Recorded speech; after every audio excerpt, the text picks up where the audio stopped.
नमस्कार मित्रों, मैं हूं डॉक्टर हरिनिवास। चैनल का नाम है संस्कृत साहित्य एवं संस्कृति। महाभारत का अनुशासन पर्व चल रहा है। पूरा महाभारत हमने सुना। इसमें बहुत सारे देवताओं का वर्णन आया, बहुत सारी नदियों का वर्णन आया, बहुत सारे तीर्थों का वर्णन आया, बहुत सारे राजाओं का वर्णन आया है। तो थोड़ा सा संक्षेप में, हम महाभारत को ऐतिहासिक ग्रंथ मानते हैं। तो जो हमारे यहाँ के श्रेष्ठ ये सारे तत्व रहे हैं, उनकी चर्चा यहाँ करना जरूरी लगता है। देखिए, तिर्यक योनि जो है, 84 लाख योनि कही गई है हमारे यहाँ। उन योनि में जब व्यक्ति भटकता है, तब तो उसके अपने हाथ में कुछ है नहीं।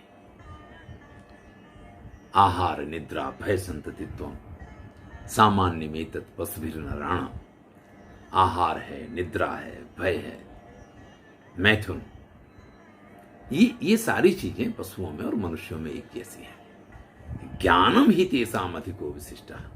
भाई, मनुष्य जिस चीज से अधिक माना जाता है, श्रेष्ठ माना जाता है, वो उसके पास ज्ञान है। अब ज्ञान जो आपको मिलता है, वो आपको ग्रंथ सिखाते हैं, शास्त्र सिखाते हैं, रचनाएं सिखाती हैं, लेकिन वो ये सब कहां से लाते हैं? तो इतिहास के पास से लाते हैं। किसी ऐतिहासिक राजा की कथा आपको सुनाई जाती है, किसी अच्छे व्यक्ति की कथा आपको सुनाई जाती है, तो वो कथा आपको इसलिए सुनाई जाती है कि उसके आधार पे आप उसके जीवन से कुछ सीख ले पाए। तो ये इतिहास पुराण हम वेदम समपुरुण है, जो कहा जाता है कि इतिहास पुराणों के द्वारा वेद को समझने में, वेद के अर्थ को समझने में हमें सहायता मिलती है। तो वेद हमें जीवन का आचरण सिखाते हैं, लेकिन वेदों के सार को लेकर के जिन लोगों ने जो अपने जीवन में कर्तव्यों का पालन किया है, उनकी कथाएं तो हमारे सुनने के लिए बनी है। तो इस महाभारत में या कुछ रामायण वगैरह में जो कथाएं, जो पुण्यशाली राजा हुए हैं, देवता हैं, उन सब का वर्णन यहां करते हैं। सबसे पहले देवताओं की बात करें तो सर्वभूत नमस्कृत देवासुरों के गुरु हैं, अचिंत्य अनिर्देश्य सबके प्राण स्वरूप अयोनिज स्वयंभू ब्रह्मा, ये जिनको आप पितामह के नाम से जानते हैं, उनकी पत्नी सावित्री, वेदों के उत्पत्ति स्थान जगतकर्ता भगवान नारायण, 3 नेत्र वाले शिव उमापति महादेव, देव सेनापति स्कंद, विशाखा अग्नि, वायु, प्रकाश फैलाने वाले सूर्य और चंद्रमा, सचीपति इंद्र, यमराज, उनकी पत्नी धूमोरणा, अपनी पत्नी गौरी के साथ वरुण देव, रिद्धि जिनकी पत्नी है ऐसे कुबेर, सौम्य स्वभाव वाली देवी सुरभि गौ, कामधेनु हम जिनको कहते हैं, महर्षि विश्रवा, संकल्प सागर गंगा, मरुदगण, तपसिद्ध बालखिल्य ऋषि, श्री कृष्ण द्वैपायन व्यास, नारद, पर्वत, विश्वावसु। ऋषियों के नाम शुरू हो गए हैं, आपको पता है। हाहा, हु, तुम्बुर, ये हाहा हु और तुम्बुर ये हैं गंधर्व हैं। चित्रसेन ये भी गंधर्व हैं। विख्यात देवदूत, महासौभाग्यशालिनी देवकन्याएं, दिव्य अप्सराओं के नाम हैं। उनमें उर्वशी, मेनका, रंभा, मिश्रकेशी, अलम्बुसा, विश्वाची, घृताची, पंचचूणा, तिलोत्तमा आदि अप्सराओं के नाम आते हैं। 12 आदित्य हैं। ये जो 33 कोटि देवता कहे जाते हैं, उनमें 12 आदित्य आते हैं, 8 वसु आते हैं, 11 रुद्र आते हैं। पितामह, रात दिन, मरीचि नंदन कश्यप, शुक्र, बृहस्पति, मंगल, बुध, राहु, शनिश्चर, नक्षत्र, ऋतु, मास, पक्ष, संवत्सर, विनीता के पुत्र गरुड़, समुद्र, कद्रु के पुत्र सर्पगण, शतद्रु, विपासा, चंद्रभागा, सरस्वती। देखिए, जो कुछ आपको बता रहे हैं ना, इन सब की कथाएं महाभारत में आई हैं और अधिकांश कथाएं हमने आपको सुनाई हैं। ये नदियां हैं, शतद्रु है, विपाशा है, चंद्रभागा है, सरस्वती है, सिंधु है, देविका है, प्रभास, पुष्कर, ये कुछ सरोवर भी हैं, गंगा, महानदी, वेणा, कावेरी, नर्मदा, कुलमपुना, विशल्या, करतोया, अम्बुवाहिनी, सरयू, गंडकी, लाल जल वाला महान शोण नदी जिसको बोलते हैं सरोवर, ताम्रा, अरुणा, वेत्रवती, पर्णाशा, गौतमी, गोदावरी, वेण्या, कृष्णवेणा, आद्रिजा, दृसद्वती, कावेरी, चक्षु, मंदाकिनी, प्रयाग, प्रभास, पुण्यमय नैमिषारण्य क्षेत्र, वहाँ चक्रतीर्थ है, उसका उल्लेख किया है। विश्वेश्वर का स्थान ये माना गया है। वहाँ एक विमल सरोवर है, चक्रतीर्थ के नाम से जाना जाता है।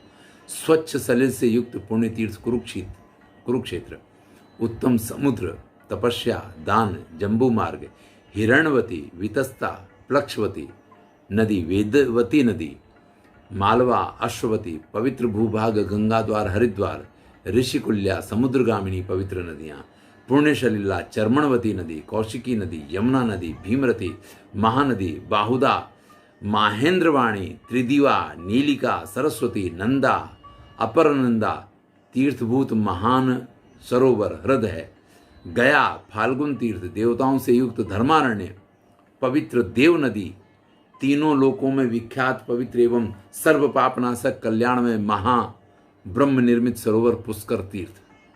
देखिए, ये नदियों और सरोवरों का ही वर्णन यहां पे किया गया है।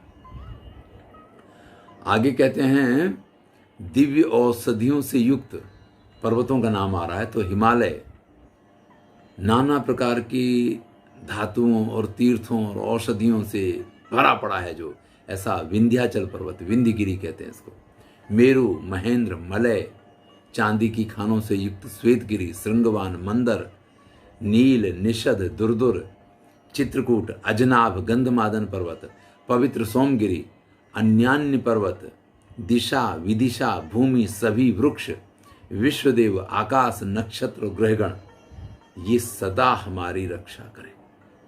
देखिए, इन सब का उल्लेख युधिष्ठिर ने इस अर्थ में किया है कि वो अपने महल में जा रहे हैं और उससे पहले इन सब से, क्योंकि यहाँ बहुत सारे लोगों की कथाएं सुनी हैं, तो जिनकी कथाएं सुनी हैं उनके प्रति एक आदर व्यक्त करना और उस आदर को व्यक्त करके एक प्रकार से उनका आशीर्वाद प्राप्त करना, ये व्यक्ति का एक स्वभाव होना चाहिए, जवाबदारी बनती है।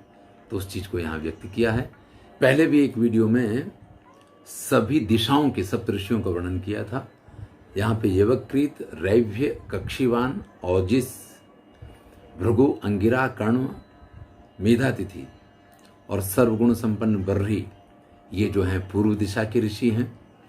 भद्राम दिशम महाभागे उलमुचु प्रमुचुस तथा उलमुच प्रमुच महाभाग मुमुच शक्तिशाली दत्तात्रेय, मित्रा वरुण के पुत्र महाप्रतापी अगस्त्य और प्रसिद्ध ऋषि दृढ़ायु, ऊर्ध्वबाहु, ये दक्षिण दिशा में निवास करते हैं।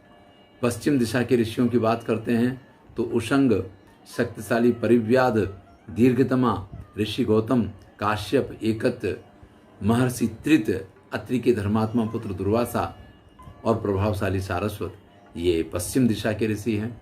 उत्तर दिशा के ऋषियों की बात करते हैं जिसमें अत्रि, वशिष्ठ, शक्ति, पराशर नंदन शक्तिशाली, व्यास, विश्वामित्र, भरद्वाज, ऋचिक, जमदग्नि, परशुराम, उद्दालक पुत्र श्वेतकेतु, कोहल, विपु, देवल, देवशर्मा, धौम्य, हस्तिकाश्यप, लोमस, नचिकेता, लोमहर्षण, उग्रश्रवा ऋषि और भृगुनंदन च्यवन का नाम आता है।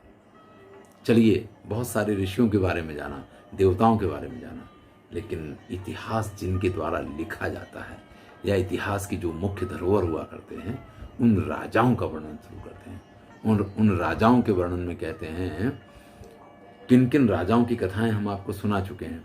राजा नृग हैं, ययाति हैं, नहुष हैं, शक्तिशाली पुरु हैं, धुंधमार हैं, दिलीप हैं, प्रतापी शगर हैं, यौवनाश्व हैं, चित्राश्व हैं, सत्यवान हैं, दुष्यंत हैं, महायशस्वी राजा भरत हैं, पवन हैं, जनक हैं, राजा दृष्टरथ हैं, महाराज दशरथ हैं, राक्षसंता वीरवार श्री रामचंद्र हैं, शशबिंदु हैं, भगीरथ, हरिश्चंद्र, मरुत, राजा दृढ़रथ, महोदर्य, अलर्क, नराधिप एल पुर्रवा जिनका नाम है, नरश्रेष्ठ करंधम, राजा कदमोर, दक्ष, अम्बरीश, कुकुर, महायशस्वी रैवत, कुरु, संवरण।